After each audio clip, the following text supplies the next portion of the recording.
Well, the petition, which was presented for redress by Trevor Cowan, relates to the changes that were made in interested party status, which happened, a policy change was made by the Department of Environment, Food and Agriculture in July 2018. And that policy change was below the radar, so there was no press release issued at that time. And effectively that disenfranchised a number of people who are no longer able to attend the planning committee and make representations. It also removes some rights of appeal that they may have. So it's a concern that is increasingly growing across the island as the policy has been put in place now, and it's been running for more than a year. Do you agree with the policy? I think the policy is overly restrictive, and I think it's very important for the public to have confidence in our planning system. And what I'm hearing from my constituents, so this policy change really upset many people in Marown, and Marown parish commissioners were very vocal in the media about how unhappy they were about it. And since then, you've seen other issues across the island. So in Peel with the Empire Garage development, a lot of people, I understand over 50 people there, felt that they had been denied representation for what was quite an important planning proposal which affected that community. Personally, I think the policy is misguided, and if we look at a number of aspects of this in terms of the way it was introduced, so if there was a planning action plan which was presented to Tynwald in late 2017 following a public consultation.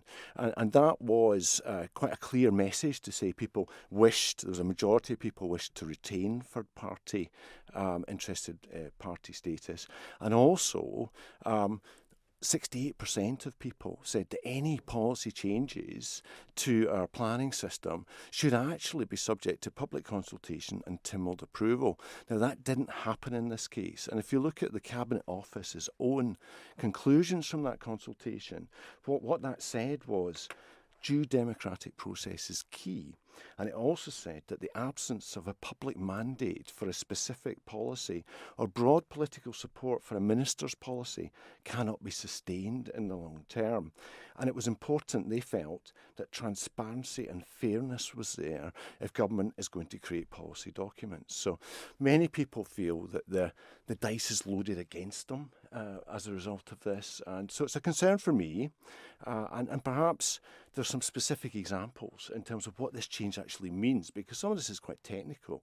So if I could just explain, so for example, people in Laxey, sadly, who've been flooded, so they're no longer in their homes, and as a result of this policy, future developments in Laxey, some of which are being proposed at this moment in time, further up the hill, which potentially could create more flood water because the rain will be less dispersed on tarmac, they would not have interested party status. Imagine if you were in that situation, how you would feel about that. So other examples across the island. So in Ballabeg, we heard 2 weeks ago, local residents very concerned there about traffic. They're unable to let their children play out.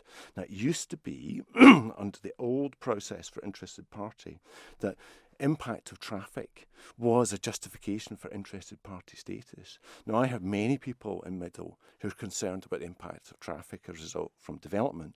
And unfortunately, unless they live within 20 metres of the proposed development, which is very restrictive, they're unable to obtain interested party status. So it's a multifaceted equation. So hopefully that gives some examples about how this actually impacts on local residents and how they feel that this is not a positive situation for them. Now, as we've mentioned, this subject was brought up through a petition on Tynwald Day. How important is that whole process to democracy on the Isle of Man? So it's part of our traditions. It's part of our constitutional arrangements, if you like, between the Parliament and the people.